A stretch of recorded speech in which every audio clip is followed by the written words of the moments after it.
Saudara-saudara, harapan saya saudara-saudara selalu diberi kesehatan, terhindar dari virus corona, tetap semangat apapun persoalan masalah yang kita boleh hadapi. Hari ini saya akan membagikan firman Tuhan. Biarlah firman Tuhan dan nanti saya juga akan membagikan kesaksian menjadi kekuatan bagi saudara-saudara di tengah pandemi sekarang ini. Jangan takut, Tuhan ada bersama kita. Mari kita tundukkan kepala. Saya akan nyanyikan satu pujian, Dia Mengerti. Terkadang kita merasa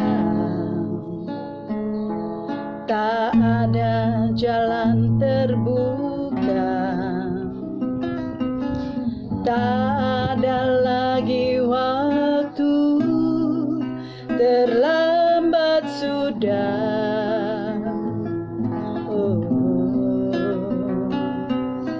Tuhan tak pernah berdusta, Dia selalu pegang janjinya. Bagi orang percaya, mujizat nyata. Dia mengerti, Dia peduli persoalan yang sedang terjadi. Dia mengerti, Dia peduli persoalan yang kita alami. Namun satu yang Dia minta, agar kita percaya sampai mujizat menjadi nyata. Namun satu yang Dia minta, agar kita percaya sampai mujizat menjadi nyata. Bapa kami yang ada di dalam surga, kami percaya, kami imani di dalam nama Tuhan Yesus Kristus, mujizat akan nyata bagi kami. Mujizat akan nyata bagi bangsa Indonesia. Bangsa Indonesia akan dipulihkan. Dan virus corona kami tolak dalam nama Tuhan Yesus Kristus. Hancurkan. Tidak ada lagi di Indonesia. Tuhan berkati kami dan jaga perlindungan Tuhan nyata di dalam setiap kehidupan kami. Kami imani di dalam nama Tuhan Yesus, kuasa darah Yesus yang menyembuhkan, memulihkan kami. Tuhan, sebentar hamba-Mu akan menyampaikan firman Tuhan. Urapi hamba-Mu Tuhan. Biarlah firman Tuhan ini menjadi kekuatan kami di tengah pandemi sekarang ini, di tengah persoalan dan masalah yang boleh kami hadapi Tuhan. Terima kasih Bapa, kami mau duduk diam di kaki-Mu Tuhan, mendengarkan firman-Mu Tuhan. Beracaralah Bapa dari awal hingga akhirnya, di dalam nama Tuhan Yesus Kristus, Allah Bapa kami yang hidup dan Roh Kudus. Amin. Hari ini saya akan membagikan kitab Lukas 14 ayat 25 sampai 35. Segala sesuatu harus dilepaskan untuk mengikut Yesus. Pada suatu kali banyak orang berduyun-duyun mengikuti Yesus dalam perjalanannya. Sambil berpaling ia berkata kepada mereka, "Jikalau seorang datang kepadaku dan ia tidak membenci bapaknya, ibunya, istrinya, anak-anaknya, saudara-saudaranya, laki-laki atau perempuan, bahkan nyawanya sendiri, ia tidak dapat menjadi muridku. Barang siapa tidak memikul salibnya dan mengikut aku, ia tidak dapat menjadi muridku. Sebab siapakah di antara kamu yang kalau mau mendirikan sebuah menara tidak duduk dahulu membuat anggaran biayanya, kalau cukup uangnya untuk menyelesaikan pekerjaan itu, supaya jikalau ia sudah meletakkan dasarnya dan tidak dapat menyelesaikannya, jangan-jangan semua orang yang melihatnya mengejek dia." Sambil berkata, orang itu mulai mendirikan, tetapi ia tidak sanggup menyelesaikannya. Atau raja manakah yang kalau mau pergi berperang melawan raja lain tidak duduk dahulu untuk mempertimbangkan apakah dengan 10.000 orang ia sanggup menghadapi lawan yang mendatanginya dengan 20.000 orang? Jikalau tidak, ia akan mengirim utusan selama musuh itu masih jauh untuk menanyakan syarat-syarat perdamaian. Demikian pula tiap-tiap orang di antara kamu yang tidak melepaskan dirinya dari segala miliknya tidak dapat menjadi muridku. Garam memang baik, tetapi jika garam juga menjadi tawar, dengan apakah ia diasinkan? Tidak ada lagi gunanya baik untuk ladang maupun untuk pupuk, dan orang membuangnya saja. Siapa yang mempunyai telinga untuk mendengar, hendaklah ia mendengar. Jadi di sini Tuhan Yesus menyatakan bagaimana untuk menjadi pengikut Tuhan, bagaimana untuk kita benar-benar memprioritaskan hidup kita untuk Tuhan. Jadi pilihan ada di tangan kita. Apakah kita mau mengikuti Tuhan Yesus? Tetapi banyak hal yang Tuhan tuntut dari kita kalau kita menjadi muridnya. Banyak hal yang Tuhan tuntut dari kita adalah melepaskan harta yang kita miliki, dalam arti bukan harta duniawi, seperti memprioritaskan. Jangan harta menjadi Tuhan atas hidupmu. Itu yang maksudnya ya saudara-saudara. Jadi setia mengikut Tuhan sampai akhir dengan komitmen yang teguh. Mengapa kita perlu setia pada Tuhan? Orang yang setia dan taat pada Tuhan menerima lebih dari apapun yang ada di dalam dunia ini.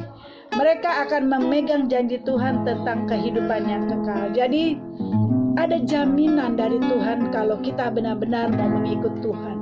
Ada jaminan, yaitu kehidupan kekal baik di dunia maupun di surga. Kehidupan kekal di dunia adalah apa? Kita akan mengalami damai sejahtera. Mau kita ada uang, mau kita sehat ataupun sakit, kita tetap bersyukur pada Tuhan. Dan kehidupan kita di surga, kita sudah mempunyai tempat yang indah. Itulah jaminan kalau kita sungguh-sungguh hidup bersama Tuhan. Di sini saya akan membagikan 3 poin. Bagaimana mengikut Tuhan adalah sebuah komitmen, bukan sekedar pengakuan. Dan bagaimana cara kita untuk mengikut Tuhan. Jadi bukan sekedar ya saya anak Tuhan, ya saya orang Kristen, saya sudah, tapi tidak melakukan. Itu sama aja sia-sia. Jadi yang pertama, bagaimana cara kita mengikut Tuhan dan apa yang Tuhan mau untuk kita. Yang pertama adalah mengasihi dan mengutamakan Yesus di atas segala-galanya. Kita baca di ayat 26. Jadi poin yang pertama kalau kita mau mengikuti Yesus adalah mengasihi dan mengutamakan Yesus di atas segala-galanya. Jadi Tuhan mengajari kasih terhadap Tuhan, kasih terhadap sesama. Jikalau seorang datang kepadaku dan ia tidak membenci bapaknya, ibunya, istrinya, anak-anaknya, saudara-saudaranya laki-laki atau perempuan, bahkan nyawanya sendiri, ia tidak dapat menjadi muridku. Jadi saudara-saudara, kita harus bisa mengutamakan Tuhan. Kita tidak boleh menyimpan kepahitan di dalam diri kita. Jadi jika seorang datang kepadaku dan ia tidak membenci bapak ibunya, jadi di sini dikatakan firman Tuhan bagaimana memprioritaskan Tuhan Yesus dalam kehidupan kita tanpa membenci keluarga.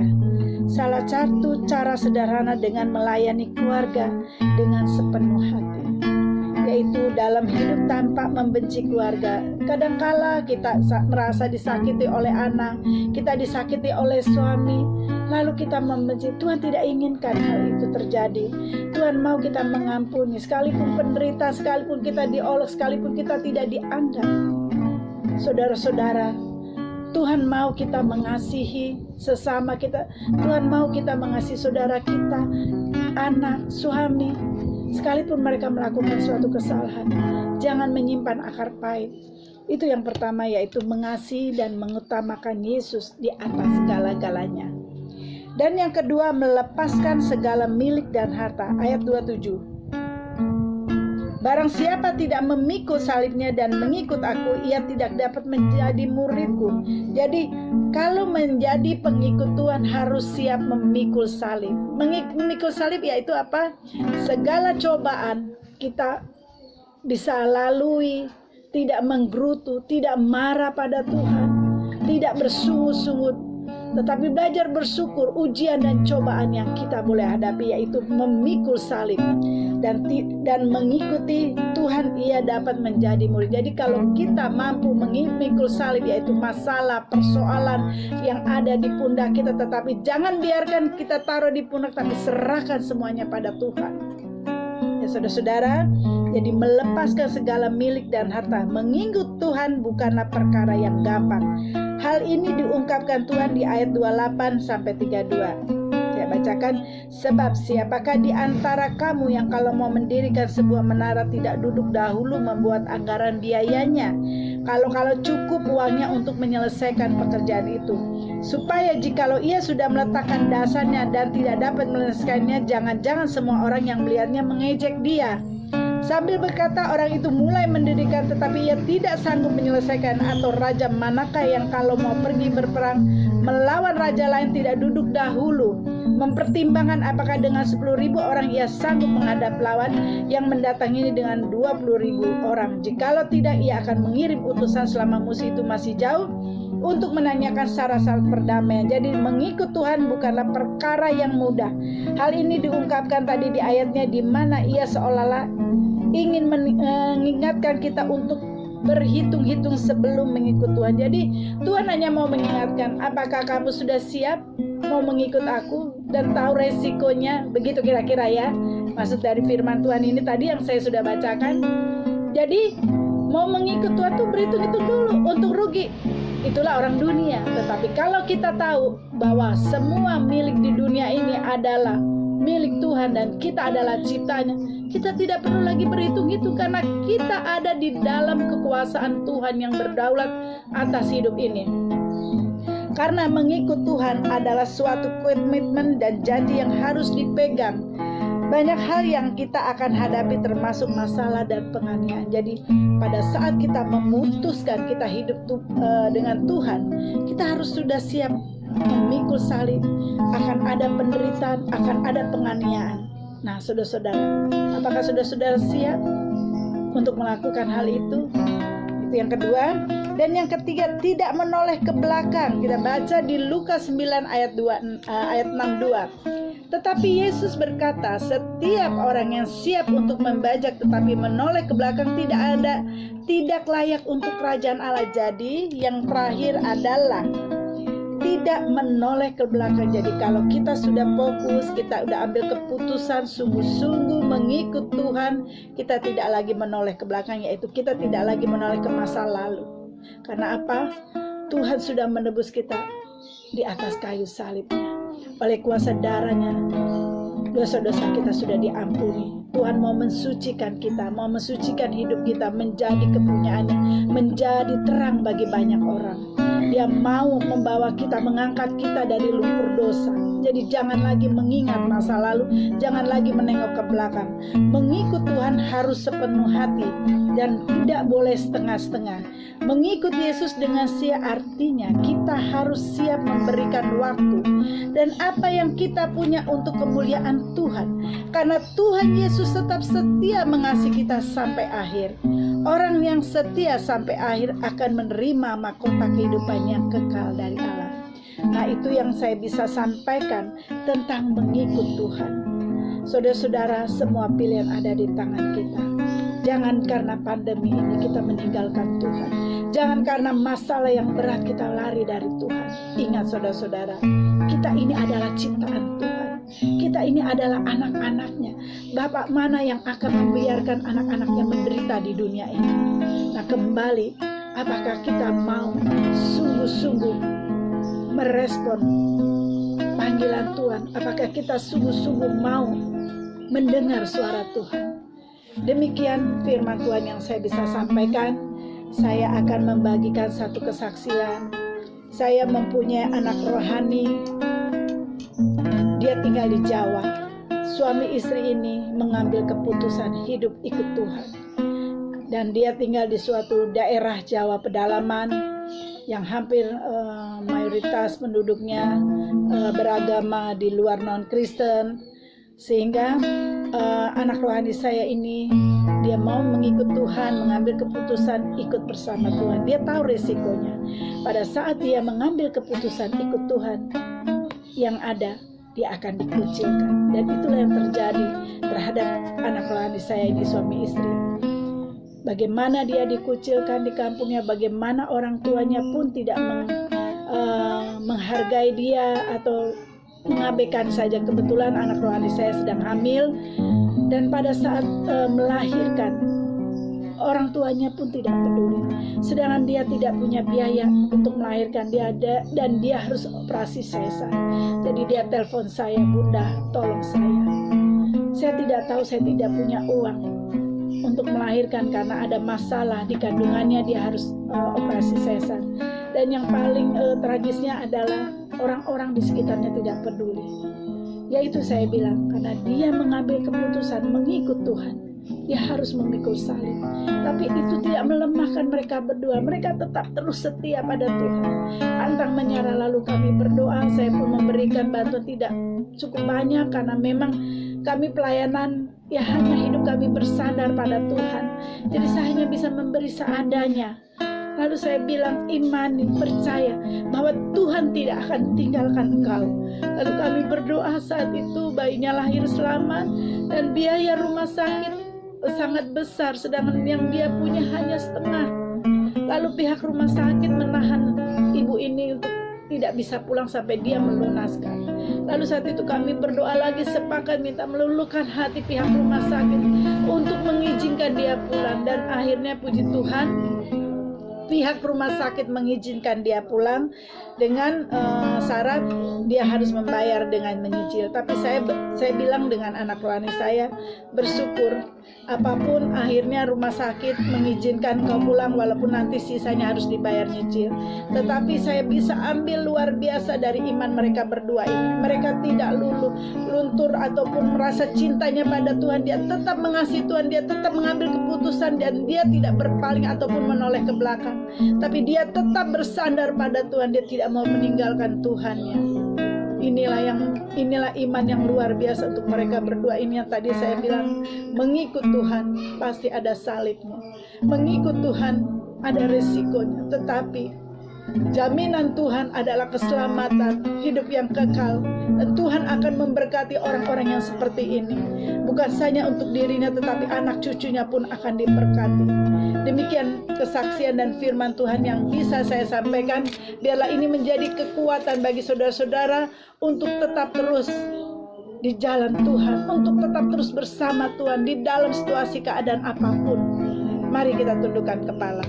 Bapa kami yang ada di dalam surga, hamba-Mu sudah menyampaikan firman Tuhan dan kesaksian. Biarlah ini menjadi kekuatan bagi kami semua untuk tetap setia padamu Tuhan. Dalam kondisi apapun Tuhan, kami tidak mau lepas daripada-Mu. Kami mau hanya bersandar dan pegang tangan kami Tuhan. Jangan pernah sekalipun tangan kami Kau lepaskan Tuhan. Kami imani virus corona ini akan segera berakhir di bangsa kami. Pulihkan bangsa kami juga, seluruh dunia pulihkan Tuhan, seluruh bangsa dunia yang kena virus seluruhnya Tuhan, di dalam nama Tuhan Yesus hentikan virus ini Tuhan. Kalaupun ini sudah terjadi, beri kami kekuatan dalam menghadapi cobaan dan ujian ini, untuk kami tetap setia padamu ya Bapa. Demikian seluruh doa yang kami boleh naikkan di dalam tangan-Mu Tuhan, hanya di dalam nama Tuhan Yesus Kristus Allah Bapa kami yang hidup dan Roh Kudus. Mari angkat tangan dan terimalah berkat dari Tuhan. Tuhan memberkati engkau dan melindungi engkau. Tuhan menyinari engkau dengan wajah-Nya dan memberi engkau kasih karunia. Tuhan menghadapkan wajah-Nya kepadamu dan memberi engkau damai sejahtera. Anugerah dari Bapa di surga, cinta kasih Tuhan Yesus dan persekutuan dengan Roh Kudus menyertai kamu dari sekarang sampai selama-lamanya. Di dalam nama Tuhan Yesus Kristus Allah Bapa kami yang hidup dan Roh Kudus. Mari kita yang percaya katakan amin. Jangan lupa subscribe. Tuhan berkati.